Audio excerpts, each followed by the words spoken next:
Sure. that you get much Yeah. better coverage. Exactly. And you know, that's good. It doesn't take that long necessarily for the. Right. So I agree with you.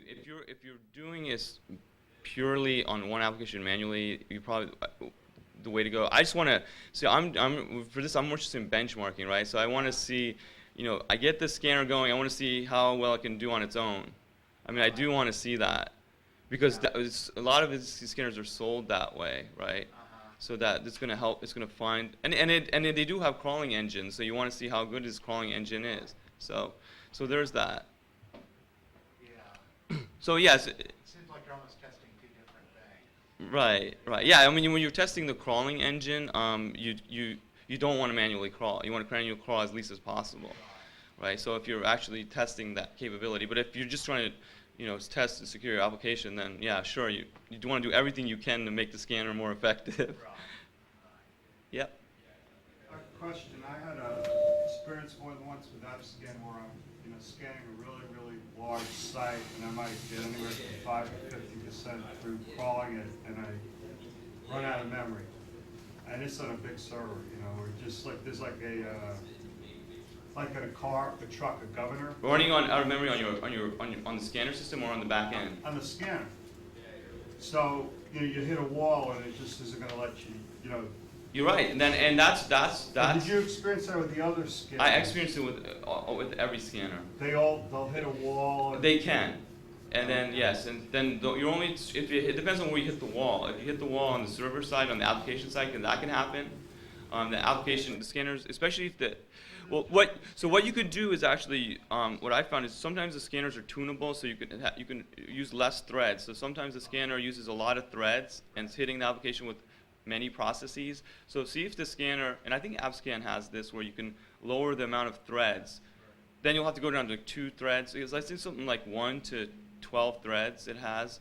So I think the best bet, if you're experiencing on the client side, then probably either get more RAM, faster CPU, or lower the thread threshold. And on the server side, you just got to get a bigger box. And I've had experiences with some of these applications where I just need more RAM and more CPU to really do the scan right. So yeah, that's interesting. Sorry? It was just really a box hosting multiple apps and to go scan the whole doc. Because I've run into issues with ASP.NET apps where every page posts back to itself. So if you have a website with hundreds of pages and you go run an automated scan, it results in, you know, a huge scan that can run out of memory. But then if you take that same site and do a manual crawl of one example of each piece of functionality, you actually get much better results in a much shorter time. Yeah, that's true. So that's an interesting thing. It's like, you know, should you know you rely on the crawling engine? I don't know. You know, depends on your situation. I was like trying to measure how good the crawling engines are, but in a real world case where you're just trying to secure an application, that's irrelevant. I mean, what you're trying to do is secure the application, trying to get good results from the scanner. That's really most important on an individual basis, I think. Okay, so is there a winner?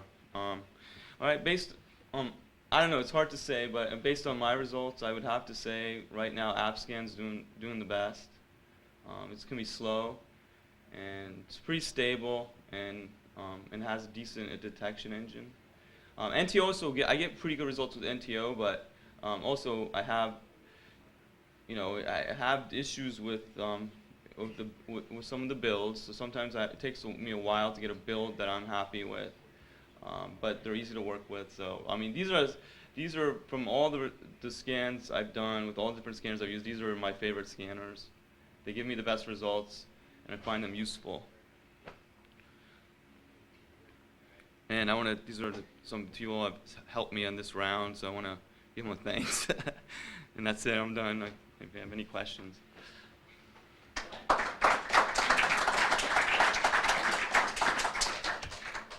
you were talking about the next step, some kind of Web2.0 and JavaScript kind of. Yeah. So do these vendors claim currently a good coverage on? It's an unknown. Not real. I haven't heard anything. I mean, we'll find out soon.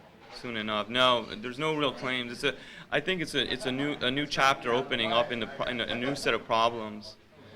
Yeah. So right now, I think it's kind of I think some of them are working on it, but it's a difficult problem. So I don't know how successful they're going to be. I think just the scanner vendors that have the best people and expertise are going to make it, and then it's going to get really tough.